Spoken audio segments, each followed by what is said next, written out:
너는 나한테 더 이상 전화하지 말라고 했다. 그 말은 내 간섭도, 내 잔소리도, 그리고 내 존재도 네 인생에서 필요 없다는 뜻 아니었냐? 제 인생에서 가장 잔인했던 문자는 가장 평화로운 오후에 도착했습니다. 오후 3시, 햇살이 베란다 창틀을 넘어 거실 깊숙이 들어와 눕는 시간입니다. 저는 그 시간의 고요함을 참 좋아했습니다. 낡은 아파트라 윗집 물 내려가는 소리도 들리고 복도에서 아이들 뛰어다니는 소리도 들리지만 그 시간만큼은 세상이 잠깐 숨을 고르는 것 같거든요. 그날도 저는 식탁에 앉아 택배 상자를 꾸리고 있었습니다. 며칠 전부터 말려둔 무말랭이를 고추장 양념에 조물조물 묻혔고 며느리가 좋아한다던 깻잎 장아찌도 국물이 셀까봐 랩으로 3번이나 감쌌죠. 서울 사는 아들놈 입에 들어갈 걸 생각하면 손목 시큰거리는 것쯤은 아무것도 아니었습니다. 아이고, 이번엔 멸치볶음을 좀 덜 달게 했는데 입에 맞으려나? 혼자 중얼거리며 박스 테이프를 찾고 있을 때였습니다. 식탁 구석에 놓아둔 핸드폰이 지잉 마이너스하고 짧게 몸을 떨었습니다. 요란한 벨소리도 아니었습니다. 그저 짧은 진동. 보통 이 시간이면 스팸 문자거나 보험 가입 권유 전화일 때가 많아서 별 생각 없이 화면을 켰습니다. 그런데 화면에 뜬 이름 3글자에 제 손이 멈췄습니다. 아들. 가슴이 철렁했습니다. 자식 키워본 분들은 아실 겁니다.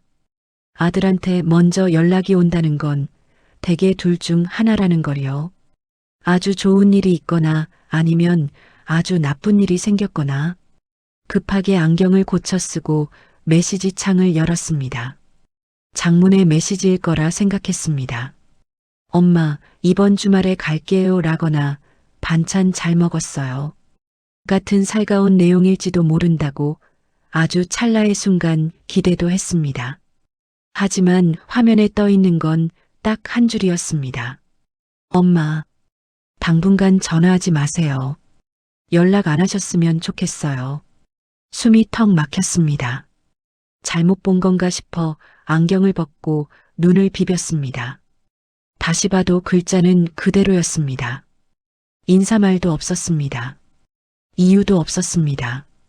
그냥 그게 다였습니다. 전화하지 마라.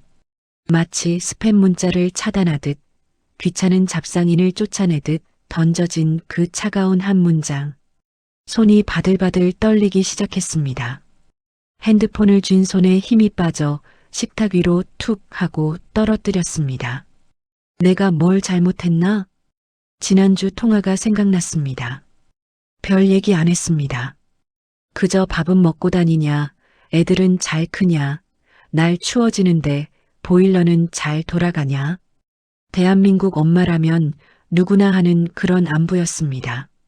아들은 그때도 바쁘다며 건성으로 대답하긴 했지만 이렇게 문자를 보낼 정도는 아니었다고 생각했습니다. 혹시 며느리와 싸운 걸까? 아니면 회사에서 무슨 안 좋은 일이 있었나? 걱정이 꼬리에 꼬리를 물고 올라왔지만 그 끝에는 항상 서러움이 매달려 있었습니다. 남편이 일찍 세상을 뜨고 30년입니다. 새벽 시장 바닥에 쭈그리고 앉아 생선 비린내 맡아가며 키운 아들입니다.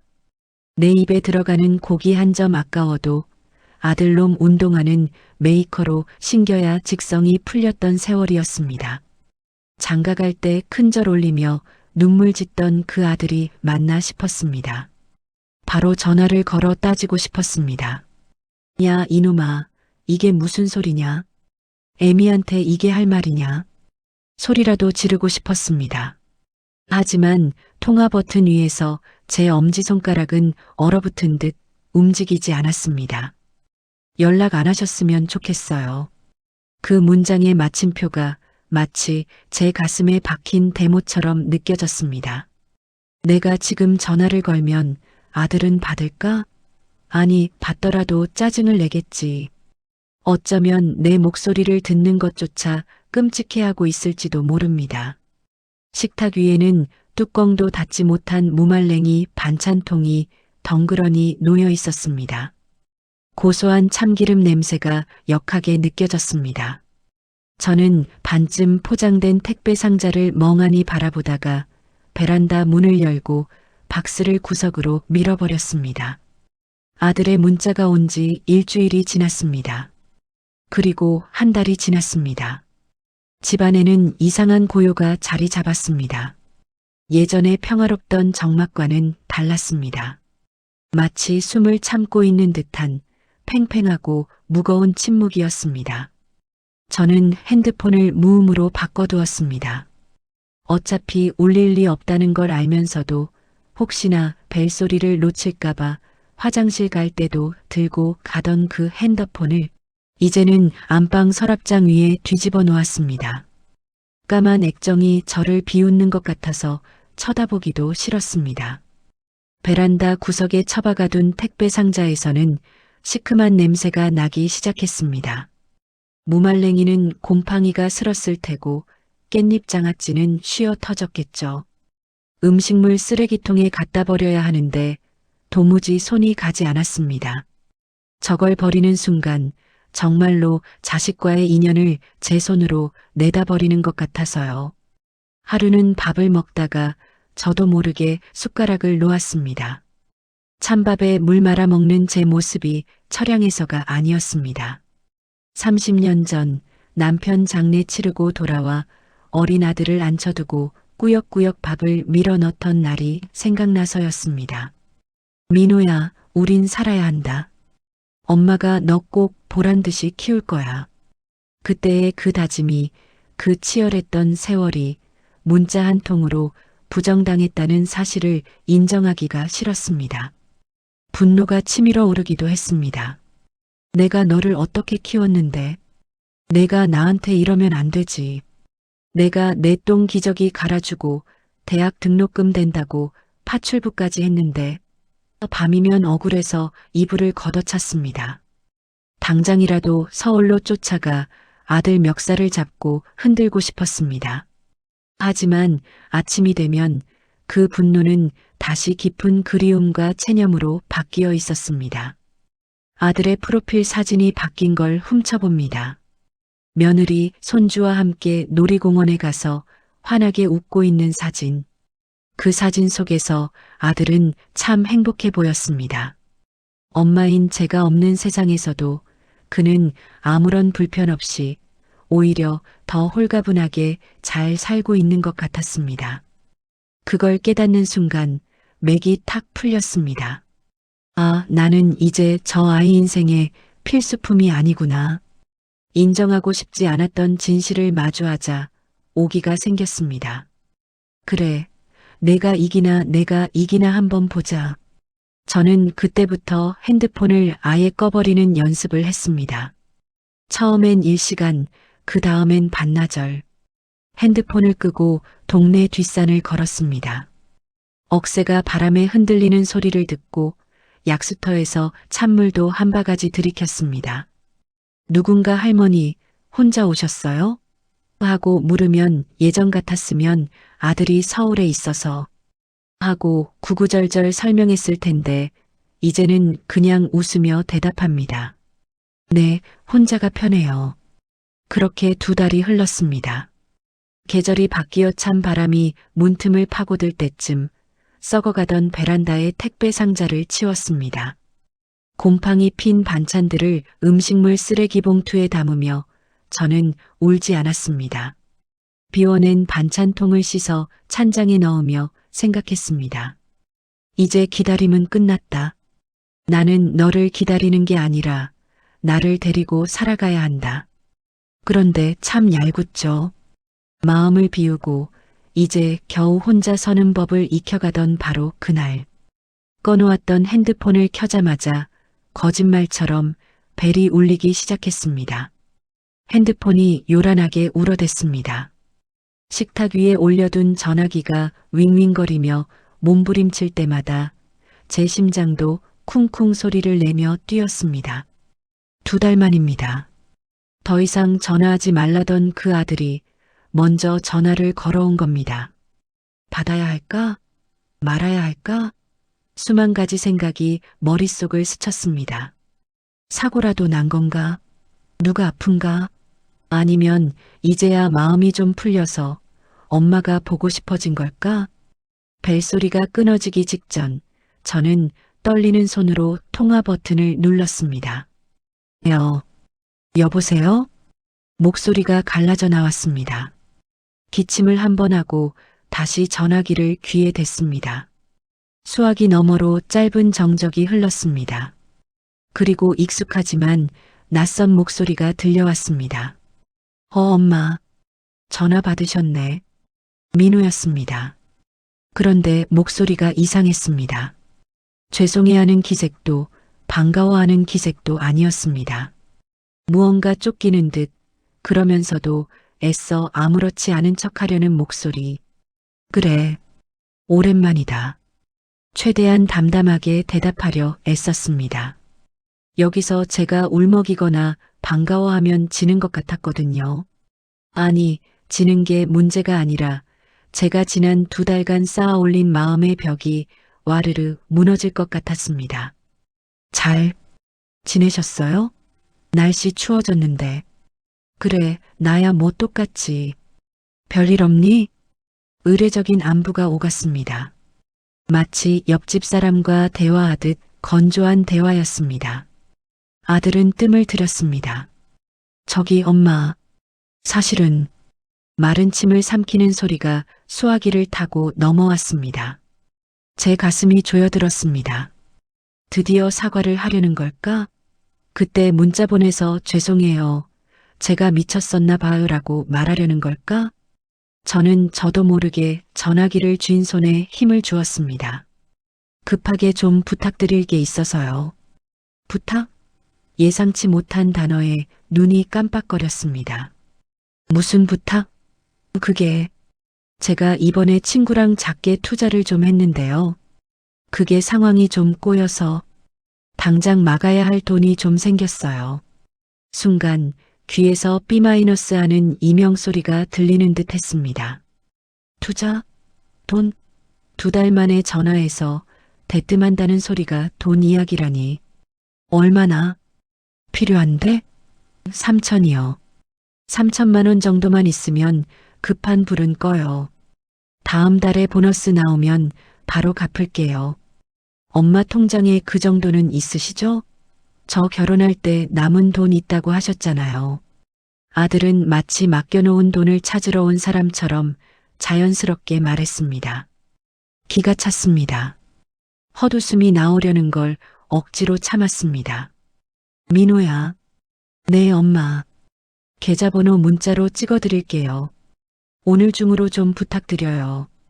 지은이 알면 난리 나니까 비밀로 해주시고요. 아들은 제 대답도 듣지 않고 서둘러 전화를 끊으려 했습니다. 다급함이 느껴졌습니다. 며느리 몰래 사고를 쳤거나 어디서 빚 독촉이라도 받는 모양이었습니다. 옛날 같았으면 어땠을까요?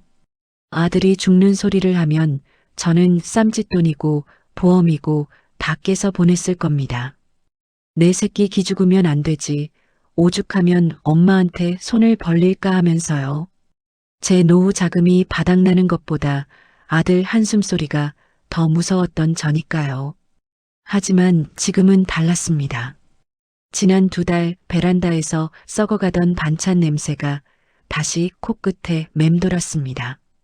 전화하지 마세요. 그 문자의 냉기가 다시 제 심장을 찔렀습니다. 민호야. 제가 다시 불렀습니다. 이번엔 좀 더 낮고 단호한 목소리로요. 왜요? 지금 은행 가실 수 있죠? 아들은 여전히 자기 급한 것만 생각하고 있었습니다. 제 기분이 어떤지, 제가 지난 2달을 어떻게 보냈는지는 안중에도 없었습니다. 그에게 저는 감정을 가진 사람이 아니라 필요할 때 누르면 돈이 나오는 ATM 기계였던 겁니다. 생각할 시간이 필요하다. 네. 아니 엄마 생각할 게 뭐가 있어요. 저 급하다니까요. 오늘 안 막으면 신용 불량 될 수도 있어요. 아들의 목소리에 짜증이 섞이기 시작했습니다. 그 짜증 섞인 목소리를 듣는 순간 제 머릿속이 차갑게 식으면서 오히려 정신이 번쩍 들었습니다. 내일 다시 전화해라. 엄마, 끊는다. 저는 아들의 외침을 뒤로하고 통화 종료 버튼을 눌렀습니다. 전화기가 꺼진 검은 화면 위에 제 얼굴이 비쳤습니다. 주름진 얼굴, 하지만 눈빛만은 형형하게 살아있는 늙은 여자의 얼굴이었습니다. 심장이 미친 듯이 뛰었지만 이상하게도 속은 후련했습니다.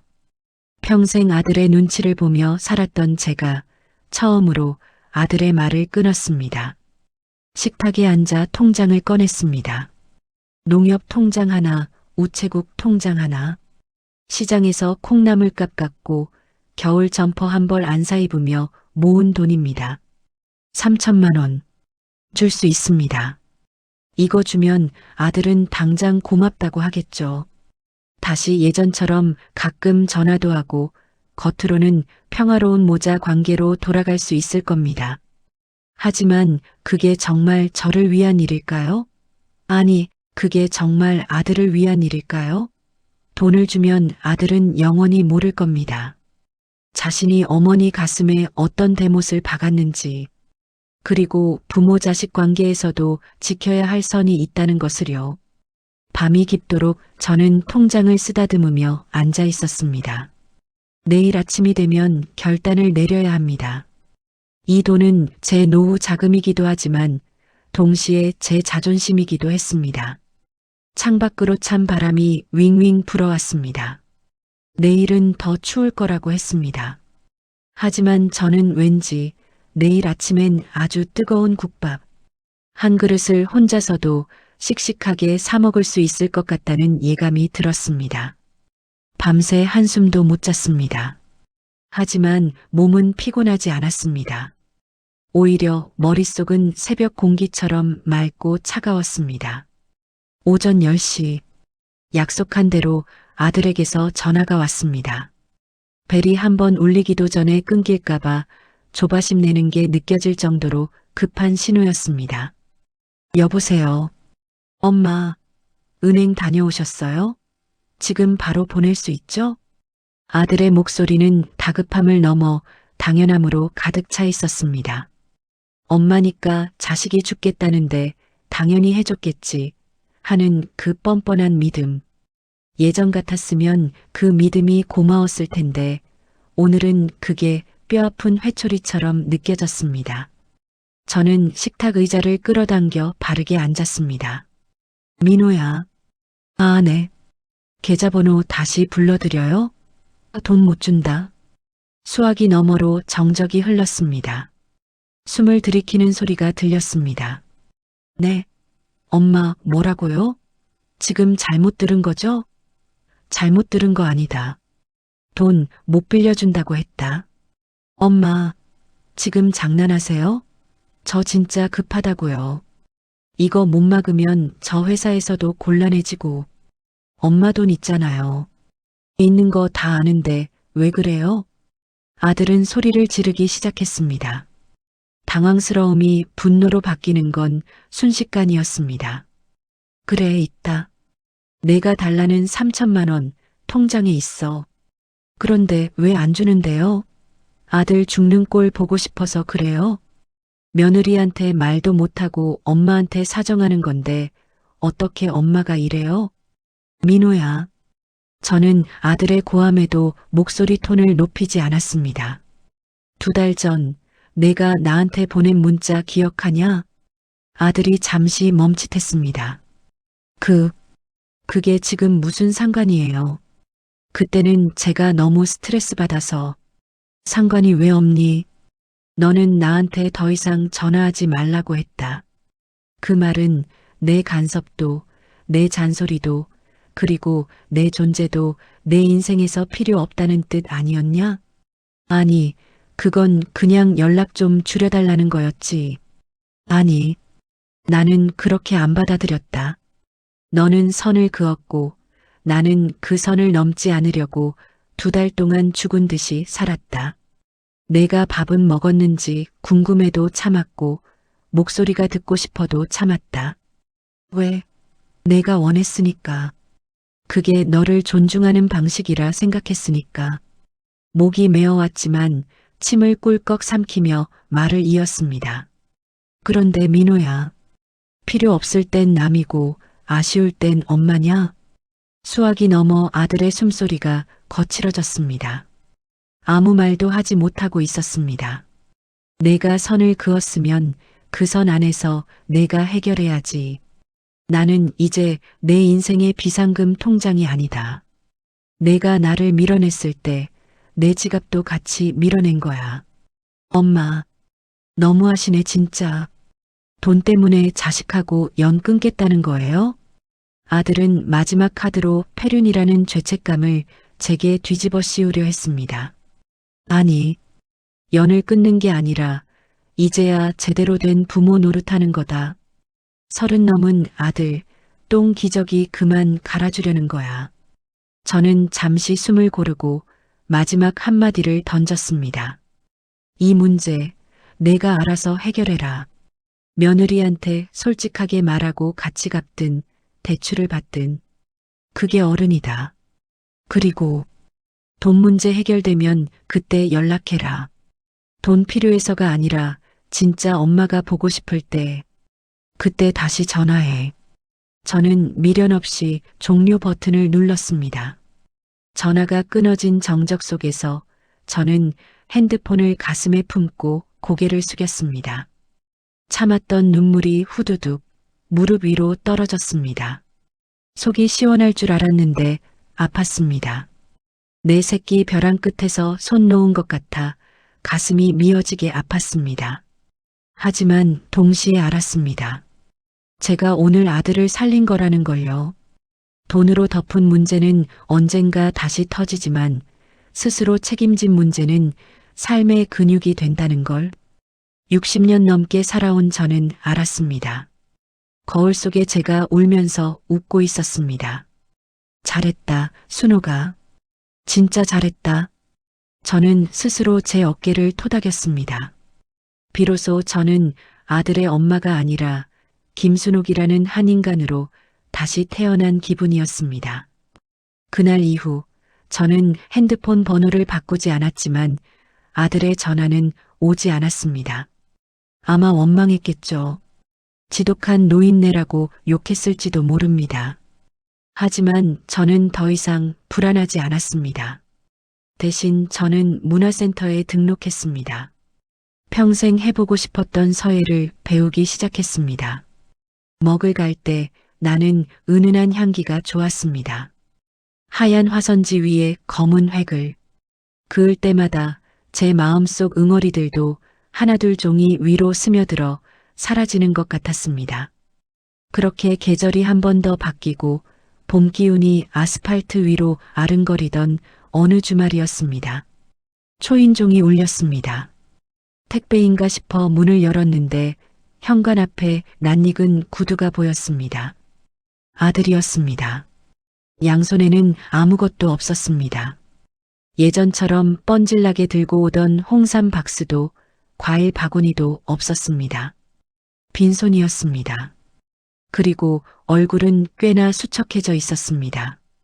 현관문을 사이에 두고 우리는 잠시 말이 없었습니다. 먼저 입을 뗀 건 아들이었습니다. 엄마, 저 왔어요.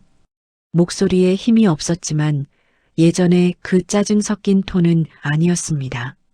저는 말없이 문을 활짝 열어주었습니다. 아들은 거실로 들어와 쭈뼛거리고 서 있었습니다. 좁아진 어깨가 안쓰러워 보였지만 저는 내색하지 않았습니다. 밥은? 아직이요. 앉아라. 찌개 데워줄게. 저는 부엌으로 들어가 된장찌개를 끓였습니다. 달그락거리는 그릇 소리, 보글보글 찌개 끓는 소리가 어색한 공기를 채웠습니다. 상을 차려내오자 아들은 숟가락을 들 생각도 않고 밥그릇만 뚫어져라 쳐다보고 있었습니다. 엄마, 왜? 밥 식는다. 먹고 얘기해. 죄송해요. 아들이 고개를 푹 숙였습니다. 어깨가 미세하게 떨리고 있었습니다. 지은이한테 다 말했어요. 엄청 혼났어요. 이혼한 애 만에 난리도 아니었는데 결국 적금 깨고 제가 투잡 뛰어서 갚기로 했어요. 아직 빚 다 못 갚았어요. 그래, 잘했다. 저는 덤덤하게 말하며 생선살을 발라 아들 밥숟가락 위에 올려주었습니다. 아들은 그 생선살을 보더니 참았던 눈물을 뚝뚝 흘렸습니다. 밥그릇 위로 눈물이 떨어졌습니다. 엄마 말이 맞았어요. 제가 너무 당연하게 생각했어요.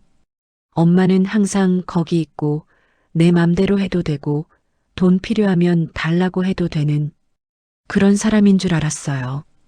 염치도 없이 아들은 밥을 먹으며 엉엉 울었습니다. 34 먹은 사내 녀석이 콧물까지 흘려가며 우는 모습이 짠하기도 하고 기특하기도 했습니다. 저는 예전처럼 울지 마라, 다 해결해 줄게라고 하지 않았습니다. 대신 묵묵히 휴지를 건네주었습니다. 울 거면 다 울고 밥은 먹고 가라. 내가 해결한다고 했으니 이제 진짜 어른 된 거다. 그날 아들은 저녁 늦게까지 있다가 갔습니다. 우리는 돈 이야기는 더 이상 하지 않았습니다. 대신 제가 새로 배우기 시작한 서예 이야기, 아들이 주말마다 배달 아르바이트를 하며 겪은 진상 손님 이야기를 하며 웃었습니다.